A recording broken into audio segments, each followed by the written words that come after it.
Assalamualaikum warahmatullahi wabarakatuh. Perkenalkan, nama saya Intan Salsabila dengan NIM 23810 583. Di sini saya dari kelas 5C akan menjelaskan tentang eh, materi teori peluang, yaitu pada nilai harapan. Oke, langsung disimak saja ya teman-teman. Pernah nggak sih kita dihadapkan sama pilihan yang hasilnya tuh nggak pasti? Tentu aja pernah ya kan? Nah hari ini kita bakal bedah satu alat, satu cara berpikir matematis yang keren banget. Alat ini bisa mengubah ketidakpastian jadi angka yang jelas. Bisa dibilang ini semacam kompas buat kita, biar bisa ambil keputusan yang lebih cerdas.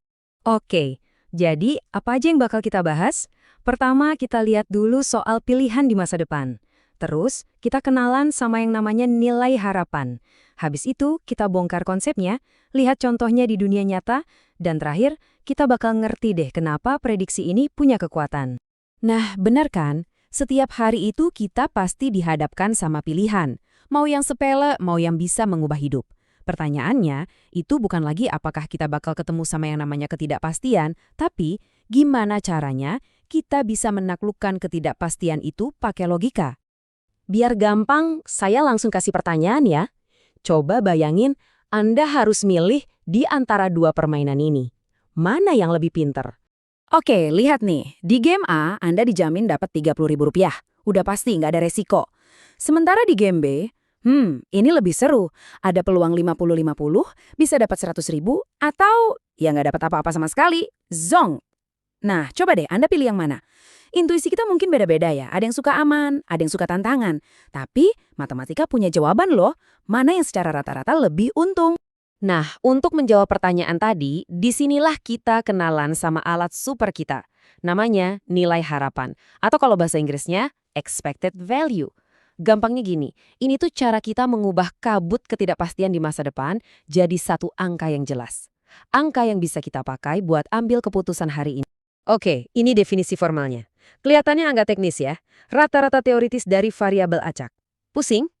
Tenang. Intinya tuh begini. Coba bayangin Anda mainin game yang tadi, tapi diulang ribuan kali. Nah, rata-rata kemenangan yang bakal Anda dapat dari tiap pilihan itu berapa? Itulah nilai harapan. Saya suka banget sama analogi ini. Coba deh kita lihat. Nilai harapan itu rata-rata tertimbang dari semua kemungkinan masa depan. Maksudnya gimana? Anggap aja setiap hasil itu satu versi masa depan. Nah, probabilitasnya itu bobotnya. Seberapa penting atau seberapa mungkin versi masa depan itu terjadi. Nilai harapan itu tugasnya menimbang semua itu dan kasih kita satu angka. Rata-ratanya. Oke, sebelum kita mulai ngitung-ngitung, ada satu hal dasar yang penting banget buat kita pahami, yaitu dua jenis data yang bisa kita olah pakai alat ini. Pertama, ada yang namanya variabel discrete. Ini tuh nilai yang bisa dihitung satu-satu, jelas, dan terpisah. Kayak jumlah kelereng di kantong kan? Nggak mungkin ada setengah kelereng. Nah, lawannya adalah variabel continue. Ini nilai yang bisa apa aja dalam satu rentang. Contohnya, suhu ruangan atau tinggi badan. Bisa koma-komaan kan?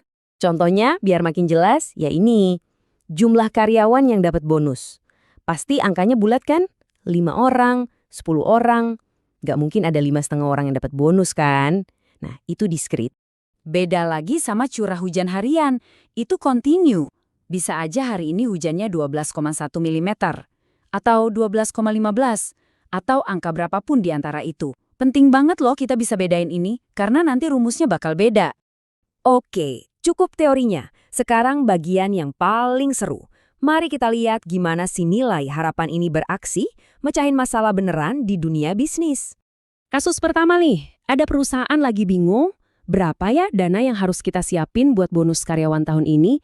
Soalnya kan kinerja orang beda-beda. Coba lihat tabelnya, ada 3 kemungkinan kinerja. Sangat baik, baik, dan cukup. Masing-masing punya peluangnya sendiri, dan tentu bonusnya juga beda-beda.